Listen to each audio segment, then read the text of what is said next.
கர்த்தருமாகிய இயேசு கிறிஸ்துவின் நாமத்தினாலே யாவருக்கும் வாழ்த்தலை தெரிவித்துக் கொள்கிறேன்.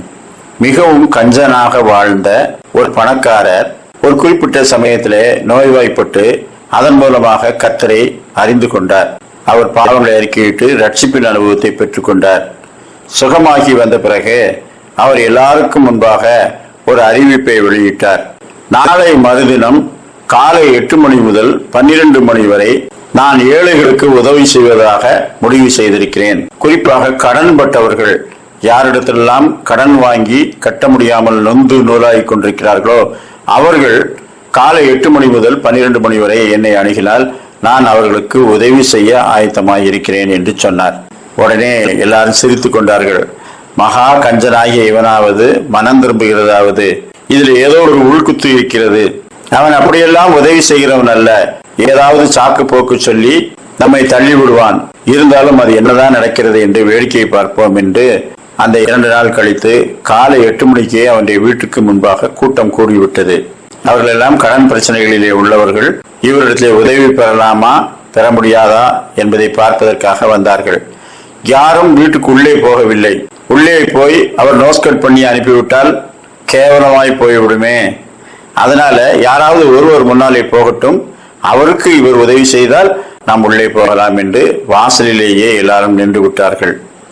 கடைசியாக ஒரு 11:45 மணிக்கு ஒரு வயதான தம்பதியினர் அங்கே வந்து வீட்டிற்குள்ளே துணிந்து போய் அவரிடத்திலே, ஐயா, எங்களுக்கு 5000 ரூபாய் கடன் இருக்கிறது, அதை அடைக்க முடியாமல் நாங்கள் 2 பேரும் சோர்ந்து போயிருக்கிறோம், நீங்கள் உதவி செய்ய முடிந்தால் உதவி செய்யுங்கள் என்று கேட்டுக்கொண்டார்கள். உடனே இவர் 5000 ரூபாய் எடுத்து கொடுத்து, நீங்கள் கடனை அடையுங்கள், அது மட்டுமில்ல உங்கள் வாழ்வாதாரத்திற்காக இன்னும் ஒரு 5000 தருகிறேன் என்று 10,000 கொடுத்து எனக்காக ஜெபித்துக் கொள்ளுங்கள் என்று கேட்டுக்கொண்டு அவர்களை அனுப்பிவிட்டார். அவர்கள் வெளியிலே வந்து எங்களுக்கு உதவி கிடைத்து விட்டது என்று சொன்னார்கள். சொல்லும் போது மணி 12 ஆகியிருந்தது. எல்லாரும் உள்ளே போக வேண்டும் என்று துடிக்கும் போது கதவு அடைக்கப்பட்டு விட்டது. ஆம், அவர் சொன்னபடி 12 மணிக்கு கதவை அடைத்து விட்டார்கள்.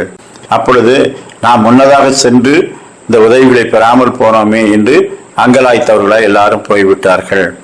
ஆம், கர்த்தரும் இரட்சகருமாகிய இயேசு கிறிஸ்துவும் பாவ மன்னிப்பாகிய ரட்சிப்பை என்னிடத்திலே வருகிறவனை நான் புறம்பே தள்ளாமல் அவனுக்கு தருகிறேன் என்று நம்மை அழைக்கின்றார். அநேகர் அவர்களை வருவதே இல்லை. பல காரியங்களை தேடி தேடி ஓடிக்கொண்டிருக்கிறார்கள். பாவங்களை மன்னிப்பதா? இவர்தான் தேவகுமாரனா? மன்னித்தால் அவனவன் அக்கிரமம் செய்து கொண்டே போவானே, இதெல்லாம் நம்ப முடியாது என்று அநேகர் உதறி தள்ளுகிறார்கள். அவர்களை வர வேண்டும் என்று விரும்பியும் வராதிருக்கிறார்கள். ஆனால் கிருபையின் காலம் முடிய போகிறது. ஒருவனும் கிரியை செய்யக்கூடாத ராக்காலம் வருகிறது. அதற்குள்ளாக தேவகுமாரனை அணுகி அவர் மீது விசுவாசம் வைத்து பாவங்களை அறிக்கையிட்டு மனம் திரும்புதல் என்ற அனுபவத்தை பெறும்போது பாவங்களை நமக்கு மன்னித்து எல்லா அநியாயத்தை நீக்கி நம்மை சுத்திகரிக்கிறார். இந்த சத்தியத்தை ஏற்றுக்கொண்டு பின்பற்றுகிறவர்கள் பாக்கியவான்கள்.